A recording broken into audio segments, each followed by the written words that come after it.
Hi everyone, Wealthany Crap Tano here, the internet's busiest music nerd, and it's time for a review of the new Cure album, Songs of a Lost World. Yes, here we have the first full-length studio album in 16 years from the legendary, influential UK band The Cure, a group that arguably changed the alternative music game with contributions that essentially went on to influence massively the fields of gothic rock, new wave, as well as post-punk, and a host of other genres too.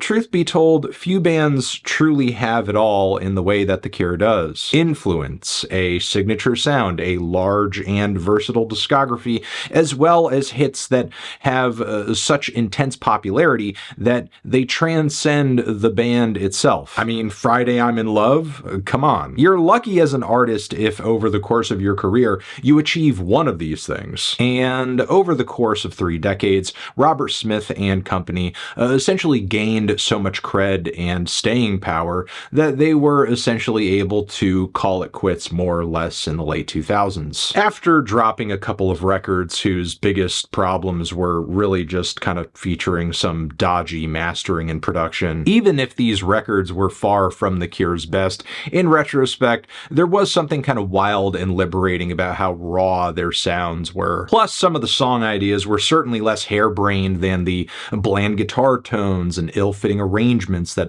surrounded many tracks on Wild Mood Swings. I digress though, because the strength of The Cure's most classic albums are certainly more than enough to make up for a kind of weak third act in their catalog, and Robert Smith is stellar enough of a songwriter to have me holding out hope for a great comeback after 16 years of studio album silence. With that being said though, I still think Songs of a Lost World faces many of the same questions and hurdles that many comeback albums do, like why is the band returning after so long? Will this record be plagued by nostalgia and a need to feed into fan expectations, relive the sorts of sounds that the group is most celebrated for? And will the writing and production still be on point after so long? And after hearing the first single alone, I was certainly concerned that the band might end up trying to fit a square peg through a round hole. In other words, make an attempt to bring back an older sound or vibe or aesthetic of theirs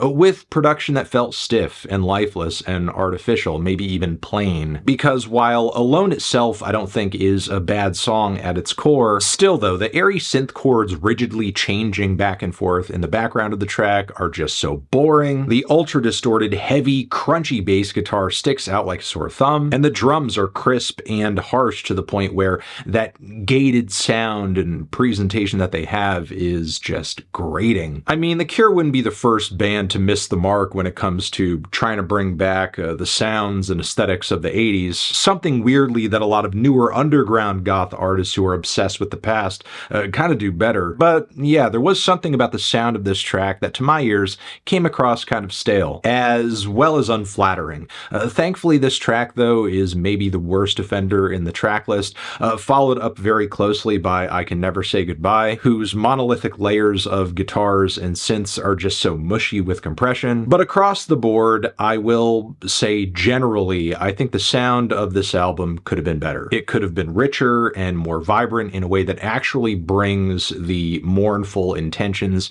behind these songs to life. I just don't think the dynamics on these tracks are all that great, to the point where the recordings are left feeling very saturated and claustrophobic in a way that reminds me of the band's 2000 album Bloodflowers. Though I'm sure you will hear people who are praising the hell out of this record, comparing it to the oppressive sounds of Pornography instead. Comparisons and production aside though, I still think Songs of a Lost World is in a lane of its own. It's very much its own album and its own experience. It is decidedly one of The Cure's moodiest projects to date, with many lyrical themes revolving around dying or or being on the way out, the end or end times, as well as the forsaken world we live in. Or maybe you could frame it as Robert Smith attempting to do what he can to give the band a proper send-off of sorts. To make one final statement, while we're still existing in a musical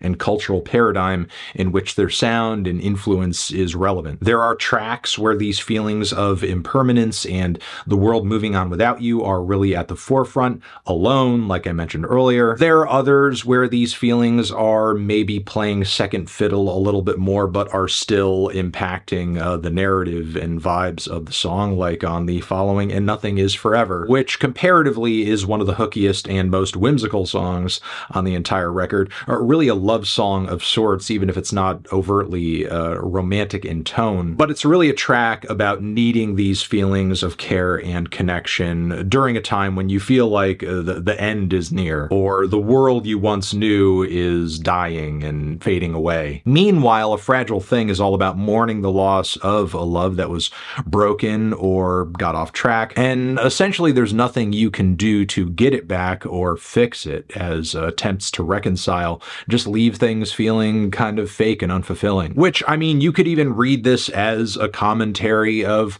Robert Smith engaging in music, popular music, the music industry, the process of, you know, coming out with new albums and kind of performing as an artist or as a part of The Cure on the whole. And while I do feel like the instrumental, once again, on this track leaves a lot to be desired, the following WARSONG is one of the few moments on the record where this distorted bass, the saturated mix, the dramatic embellishments actually make sense and complement the tune really well, as it is such a heavy, despondent, slow-burning rocker. It's a song whose kind of abrasive sound makes sense given Smith's lyrics painting humanity's cycle of self-abuse through hatred and war and shame. We also have Drone, No Drone, which I think serves as a decent centerpiece on the record, a groovy meditation, a visceral pick-me-up that is all about recollection and confusion and, to an extent, disorientation. These feelings of being lost and kind of unsure. Robert Smith